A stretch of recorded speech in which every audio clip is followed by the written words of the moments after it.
జనగామ జిల్లా దేవరూపల మండల కేంద్రంలో ఇందిరమ్మ ఇండ్ల మంజూరు పట్టాలను మండలంలోని 95 మంది లబ్ధిదారులకు పంపిణీ చేసిన పాలకుర్తి ఎమ్మెల్యే మామిడాల యశస్విని రెడ్డి ఈ సందర్భంగా ఎమ్మెల్యే మాట్లాడారు.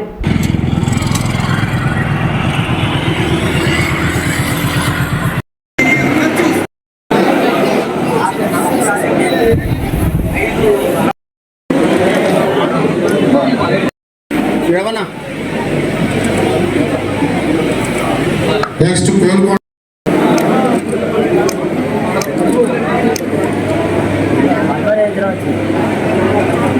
అందరికీ కూడా తెలుసు. అందరు ఇళ్ళ ప్రొసీడింగ్స్ తీసుకోవడానికి వచ్చిండ్రు, ఇళ్ళ పట్టాలు తీసుకోవడానికి. గతంలో వాళ్ళేమో మాటలు చెప్పి మూటలు కట్టిండ్రు 10 ఏళ్ళు. అది ఇస్తాం ఇది ఇస్తాము, కొడుకు వస్తే ఏడుంటాడు, అల్లుడు వస్తే ఏడా, గొర్రెనేడ కడతాం బర్రెనేడ కడతాం అని మాటలతోటే అంకితం చేసిండ్రు గత ప్రభుత్వం. కానీ మన ప్రభుత్వం అధికారంలోకి వచ్చినాక ఇందిరమ్మ రాజ్యం అంటే మనకేం గుర్తొస్తుంది? ఇందిరమ్మ ఇల్లు. వెనకటికెళ్ళి కూడా ఊళ్ళల్లో ఇందిరమ్మ ఇల్లు ఇందిరమ్మ అన్న ప్రతి ఒక్కరికి ఎరకనే. ముఖ్యంగా పెద్ద మనుషులకి ఇందిరమ్మ అంటే అదొక అభిమానం.